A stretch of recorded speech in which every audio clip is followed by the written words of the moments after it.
皆さんこんにちは。こんにちは。僕たちは教師と看護師を辞めて2023年から2年間日本一周をしてきた夫婦です。今回は皆さんに重大なご報告があります。はい。ようやくお伝えできる日が来ました。結構温めてきました、今日まで。はい。本日はこの流れでお話しします。タイトルにある通り、私たち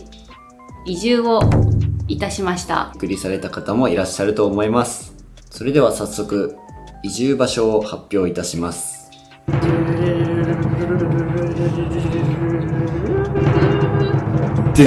静岡県です。静岡県の富士宮市というところに移住をしました。もともと日本一周を始めるときは移住のことは全く考えていませんでした。日本一周をしたら宮崎県に帰ってまたキャンプしたりとかしようかなみたいな感じで考えていたので、結構日本一周をしている方々は移住地を決める旅みたいな感じで目標を立ててされている方も多くいらっしゃる中で、私たちはもう移住なんて考えてないっていうところだったんですけど、やっぱり日本一周をしてきて本当に日本のいいところ、楽しいところ、美しいところをたくさん見てきた中で、宮崎県ではなくて他のところにも住んでみたいという気持ちが出てきました。もちろん宮崎県が嫌とか九州が嫌というわけではなくて、もっとたくさん出かけたいというところから出かけやすい場所がいいなと2人で話し合いました。宮崎県のことはすごく大好きなんですけど、やっぱりね、ちょっと九州の南の方、出にくい場所っていうところが一番の問題点ではあって、移住することに決めたというような流れです。2人で住んだことがあるのがそもそも宮崎県しかなくて、他の場所に2人で住むっていうことはなかったっていうことも理由の一つにはあります。あとは私たちの最終目標であるコーヒー屋さんという夢に向かうためには住む場所も考えようということで、結果的に宮崎県から出るという決断に至りました。日本一周を終えて地元に帰って実家で移住の話をした時は、それぞれの親も少しは驚いてはいたんですけど、最終的にお前たちの人生だからっていうことで快く送り出してくれました。移住場所を伝えるにあたって、プライバシーの問題とかもあるとは思うんですけど、これから話をする中で皆さんにもぜひお伝えしたいこともありましたので、静岡県富士宮市に移住したというご報告をさせていただいております。それでは静岡県富士宮市を選んだ理由についてお話ししていきます。出かけたい場所はたくさんあるんですけど、実際住むというところに視点を当てた結果、最終的に静岡県か群馬県というところで私たちの中では意見がまとまりました。群馬県と静岡県はいろいろなアンケートがある中で移住希望地としてトップ2に上がってくるような場所だったっていうところを後から知りました。もちろん日本各地魅力的な場所はたくさんあったんですけど、2人の中で話に上がってきたのがこちらの2つの県でした。細かい理由はいっぱいあるんですが、自分たちの移住する場所の条件として水がきれいなところ、自然が豊かなところ、それに伴ってキャンプもしやすいところ、雪が降らなくて過ごしやすいところ、こういったところが条件に挙げられたと思います。雪が降らなくてというところは基本的にはりょうくんの意見でございます。人のせいにしないでください。とにかくね、雪国に慣れていない自分たちですので、住むのはちょっと厳しいかなというふうな考えもあって、そこを条件に挙げたところです。最終的に静岡県に選んだ理由として、宮崎県の気候に少し似ているなっていうふうに感じたところもあります。海も綺麗に見えますし、割と年間を通して暖かい、そして雪が降らないというところですね。それ以外にも旅をした時に、それぞれの県で滞在した期間っていうのが違うので一概には言えないですけど、静岡県の方たちとお話した時に宮崎人の自分たちとしては県民性も合いそうだなというふうに感じたのも一つの理由として挙げられます。穏やかな感じ、ゆったりとした感じがすごく近いものを感じました。はい。これが最も一番の理由として挙げられるかもしれませんが、静岡県の位置が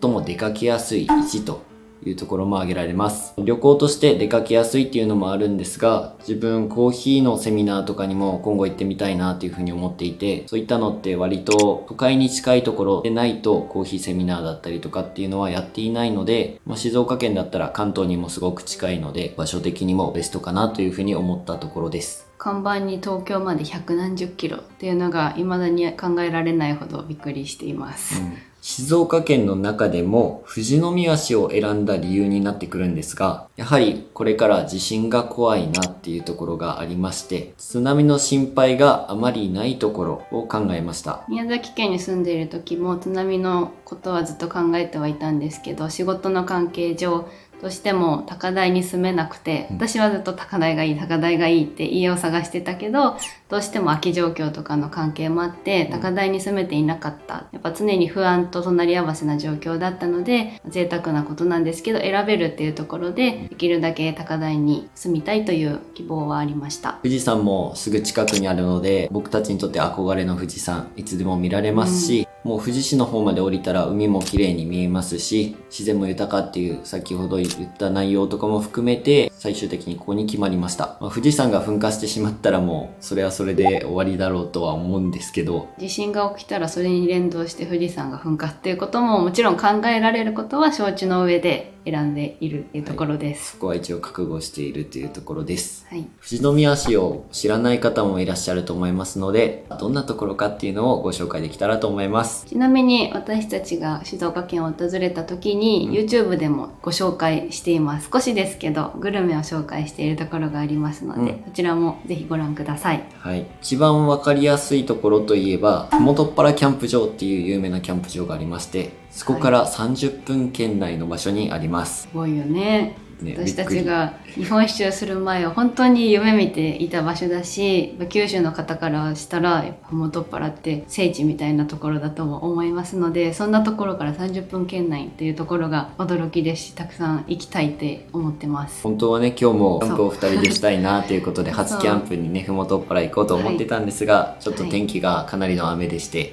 家で撮影しています。はい。それ以外の情報としては、人口は令和7年4月1日時点で12万6348人というふうに市役所の方では書いていました。その後ね、僕たちが増えたので最低でも2人増えたということにはなります。結構移住者も多いような町になっているようです。あとは浅間神社、皆さんもご存知でしょうか。全国にいくつも浅間神社っていうのはあるんですけども、その総本宮である富士山本宮浅間大社があるところも富士宮市です。はい。昔の人たちが噴火していた富士山を鎮めるために富士山をご神体として祀った起源であるところというふうに言われているそうです。いろいろ詳しい情報はもっとあるんですが、簡単に言うとこんなところです。位置的にも東名高速道路から降りて割とすぐのところにありますので、アクセスはすごくいいと思ってるんですけど、地元の人たちに聞いた話によると、もう通り道になる場所であって、外国人観光客は多いようですが、なかなか日本人の観光客は少ないなって、あまり足を運ばないところでもあるっていうふうにも聞いています。地形的には富士山の麓になっているので坂の町です。富士宮市は富士山の登山口にもなっています。はい。特に北部は自然豊かで富士山が本当に綺麗に見えます。正直富士山が綺麗に見える日っていうのは多くはないんですけど、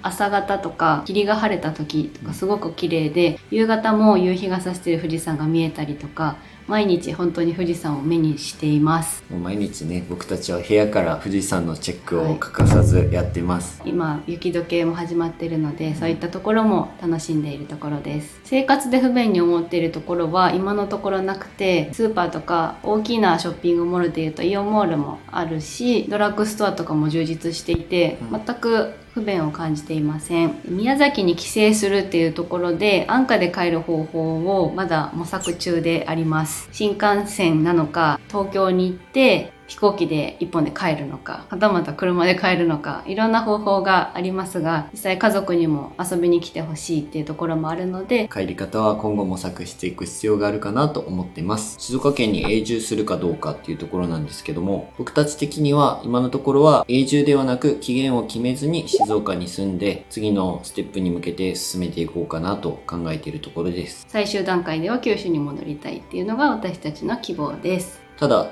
今すぐ出ていくっていうことはあまり考えていないので、生活スタイルに合わせて考えていこうと思っています。富士宮市はすごく静かなところも魅力的で、ただイベントごとも多いのも魅力の一つです。浅間大社の周辺でお祭りがたくさんあるので、そのイベントも楽しいですし、富士山の登山ができるような時期になるともっと観光客も増えてくるし、すごく賑やかで静かってところも気に入っています。次に日本一周後の流れと現在の私たち、そして仕事についてお話ししていきます。2月末に沖縄の旅を終えて宮崎に戻ってきました。地元宮崎でアルバイトをしながら実家で生活していました。実は旅を終える前から2人とも就活っていうのは始めていて、沖縄にいる頃にはもう絶賛就活中っていうような感じだったんですけど、はい、オンラインで面接をしたりとか書類を提出したりとかしていました。アルバイトなんですけどタイミーのアルバイトをしたりとか、自分は知り合いのつての関係で居酒屋、焼き鳥屋さんでアルバイトをしている時期もありました。旅を終えてからはただ実家で過ごしていたっていうよりかはもう毎日バイトしながら動画編集して就活してっていうような生活を送っていました。本当は宮崎に帰ってきてからキャンプだったりとかグルメを食べに行ったりとか宮崎の魅力を発信しようというふうに考えていたんですけど、そういった時間が全くなくなってしまって本当にただ実家で過ごしながらアルバイト生活を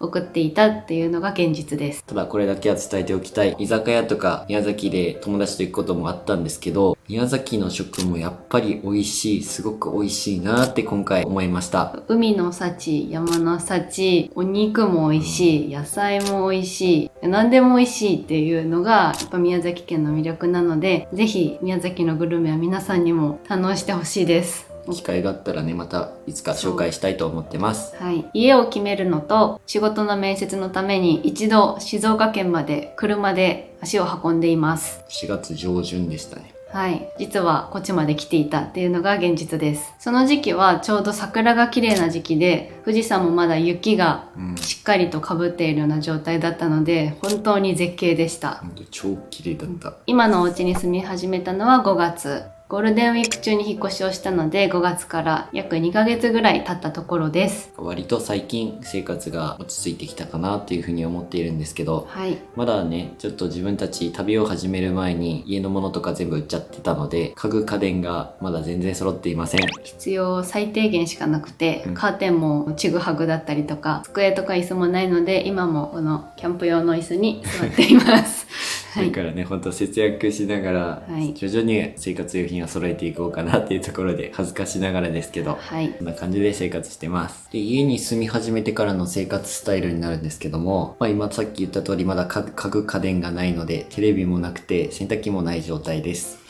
だからテレビは見ない。旅中と同じようにコインランドリーに持って行ってまとめて洗濯してっていう風な生活を今のところはしてます。はい、引っ越ししてから1ヶ月近くは電子レンジない生活を送っていましたので、ご飯をほんと1合炊きして、その日の分食べてまた炊いてみたいな感じで生活してたところ、なんとか電子レンジは優先して買って電子レンジのある生活は送れています。車中泊生活を送ってたので、本当必要最低限あれば生活できるっていうのに自分たちは慣れてたから、そこでの心配はないんですけど、別に苦ではない、ただ広い分すっごい寂しい感じで声が反響するし、なんか家に生活してる感は全く今のところないです。自分の方が仕事から帰ってくる時間がだいたい早いので、今は自分が夜ご飯を担当しておりまして、考えられませんね。もう毎日作ってます。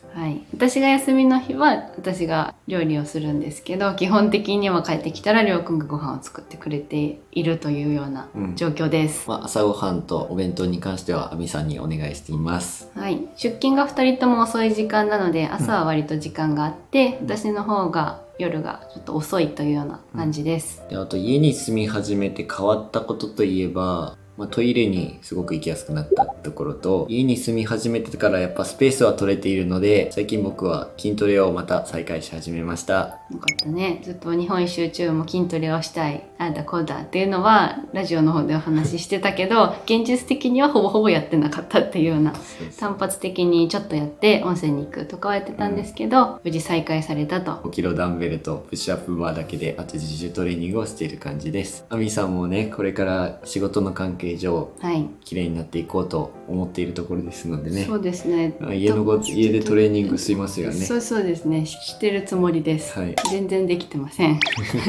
現実問題来僕たちはもう30歳になります。はい。アミはもう明日で30歳です。先に30歳になります。この動画が上がってる時には30歳になりました。自分たちも一旦やりたいことをやり遂げられたなっていうのがあるので、授かり物ではありますけどね、子供も欲しいなというふうに考えているので、当たり前ですけど安定した生活が一番重要だと思います。僕たちのチャンネルの場合は、ちょっと YouTube の収益で生活していくことは難しいので、もう職に就くことを考えました。次のね、ステップにつながるような職を探して今回就職しましたので、はい。そちらもご報告させていただきます。はい。まずは網の職からお願いします。はい。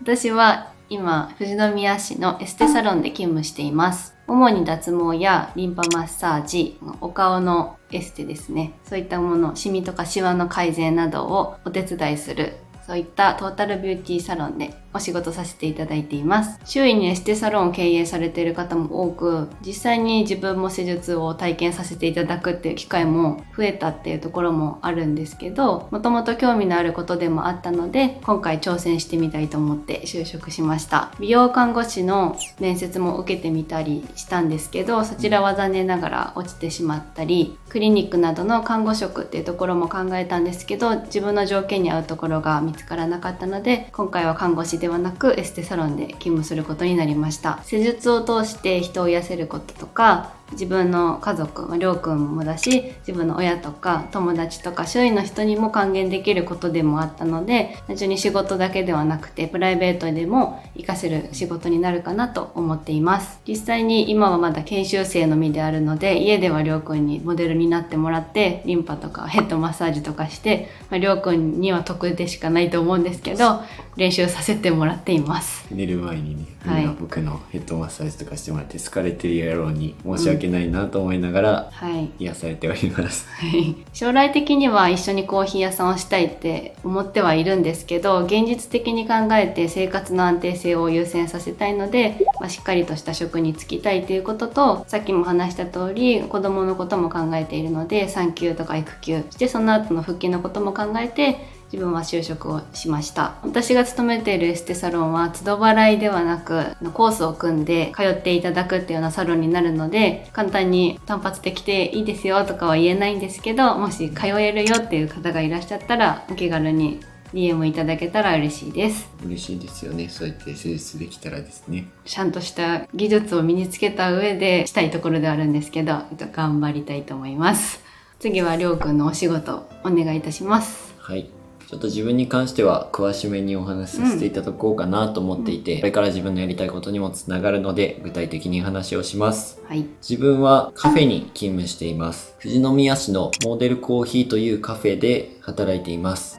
富士宮市って結構もうたくさんカフェがあるんですけど、その中でも不動産、農業、宿泊業、そしてカフェの飲食業、この4種類を掛け持ちして行っている小さな会社が経営しているカフェです。スタンドも含めて、それこそ浅間大社の近くに3店舗構えているカフェになります。特にその中のジンク店っていうところがカフェの本店になるんですけど、落ち着いた雰囲気で本当に素敵な空間なので、皆さんにもお勧めさせていただきたいと思ってます。数種類のコーヒーを提供しているのはもちろん、カレーのランチメニューだったり、サンドイッチで自家製のアレンジドリンク、そして看板商品のシュークリームやプリン、スイーツを中心に提供しているカフェになります。でね、実際どれも僕ら食べてるんですけど美味しいです。美味しいです。で、見た目も可愛い、おしゃれでかつ美味しいっていうところが売りかなと僕的には思ってます。たびたびイベント出店だったりとか、それこそ富士宮のイオンモールだったり、熊寿司のララポートに出店してたりとか、外販も行っているカフェになります。でこちらの面接時にこれまでの経緯だったりとか、今後の自分のやっていきたいことをお話しさせていただいたんですが、面接もすごく丁寧にしていただいたんです。出勤日当日にもうこちらの社長から話をいただきまして、現在はね、モデルコーヒー、あるコーヒー店からおろした豆を提供しているんだけど、いずれは自家焙煎も考えてたし、もしよければ寺田くん中心で今後勉強してもらって、モデルコーヒーの自家焙煎したコーヒー豆を販売できるようにしてほしいというふうに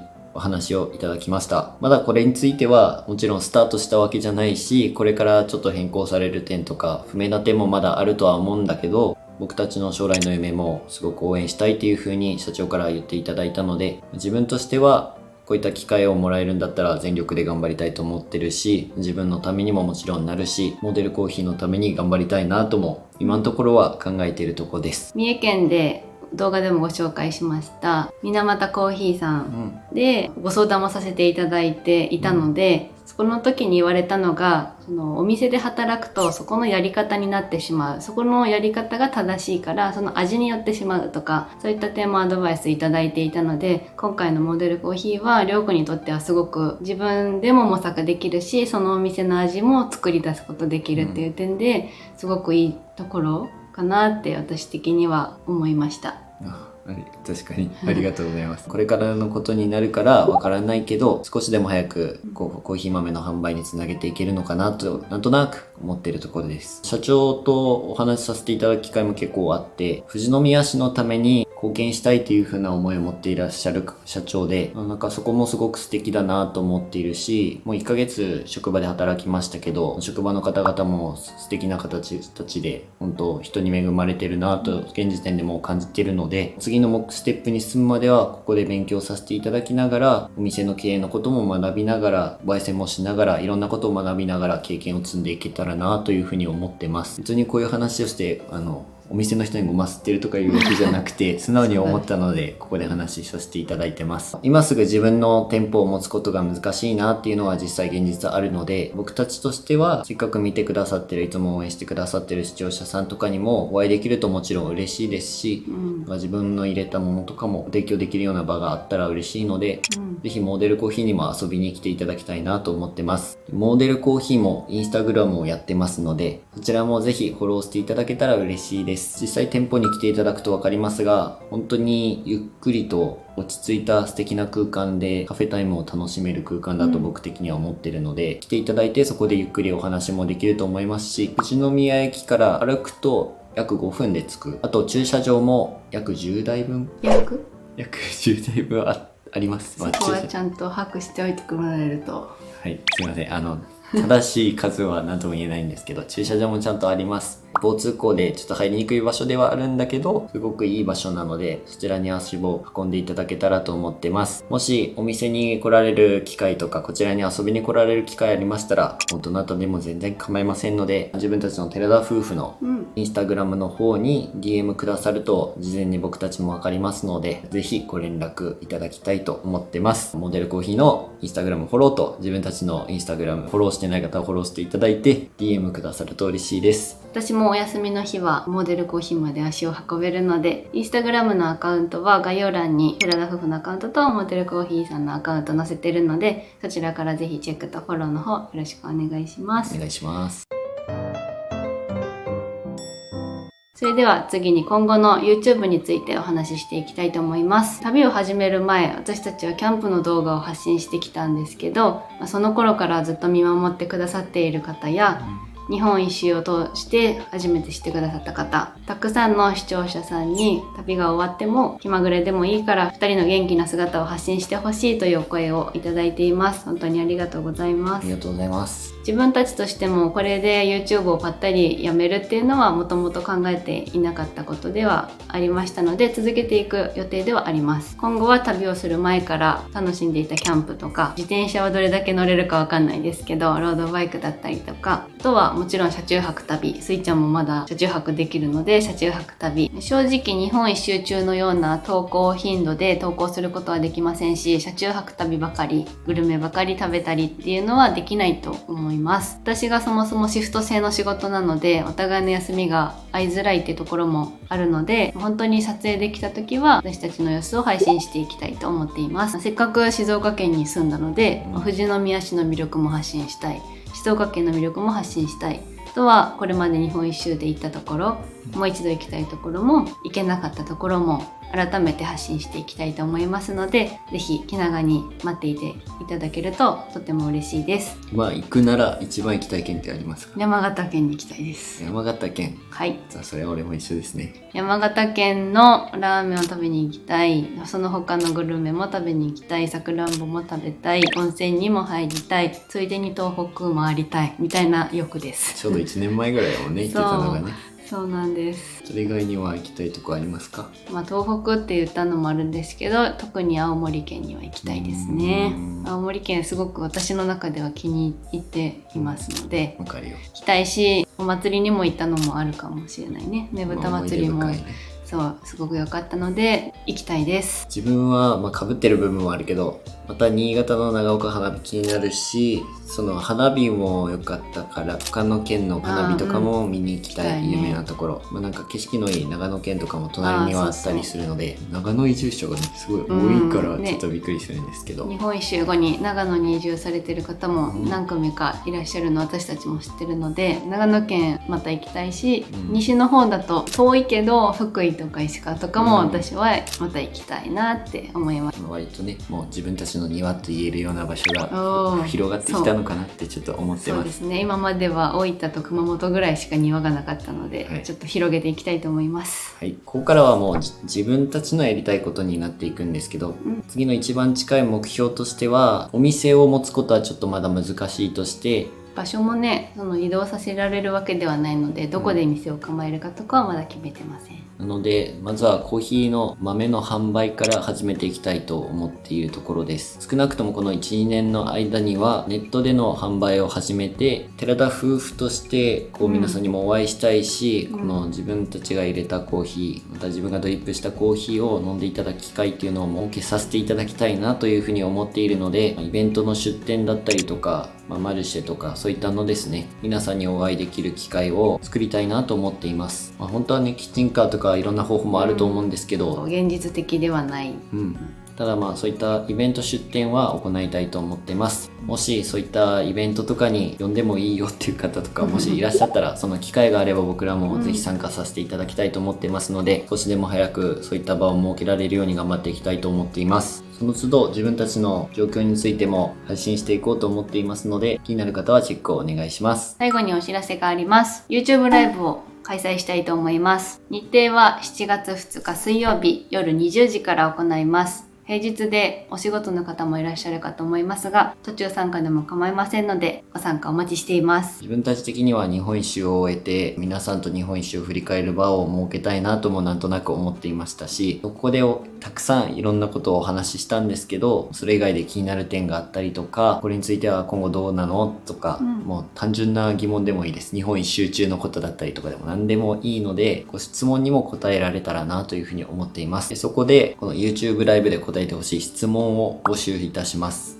はい、もちろん YouTube ライブの最中にご質問いただいても答えできますけど、事前にある程度どういった質問が来るか把握しておきたいので、Instagram の方で募集したいと思います。日本一周を今後始める予定がある方もいらっしゃるとは思いますので、そういった関連の内容でもいいですし、今度ここに旅行に行くのでおすすめ教えてくださいとか、そういうのでも大丈夫です。ちょっと Instagram やってない方はもうこの動画のコメント欄に書いていただいても構いませんので、とにかく質問を募集させていただくということです。はい、で今後の YouTube の配信の決まってる予定としては、富士宮市に移住してくる引っ越しの様子、あとは日本一周のまとめっていうところも考えています。あとはこれまで配信できていなかったんですけど、ようやく皆さんにもご報告できましたので、インスタグラムで私たちの近況報告だったりとか、静岡県ここ行ったよっていうところがありましたら、インスタグラムでも更新していきたいと思います。ということで長くなりましたが、僕たちの移住の話とその経緯をお話しさせていただきました。これから大変なこともあるとは思いますけど、楽しみなことの方がたくさんあると思っているので、前向きに何事も進めていけたらなと思っています。本当に年々1年が過ぎるのがすごく早いと感じていて、正直時間足りないっても思うんですけど、限られた時間の中でやりたいこと、目標にしていることを一つずつ達成できたらと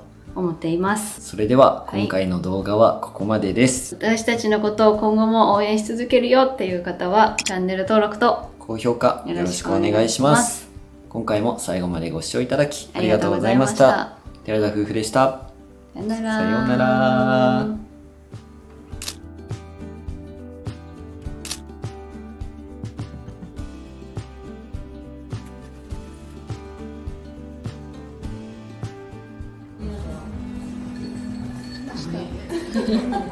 失礼いたします。ありがとうございます。注文決めですか？はい、決まってます。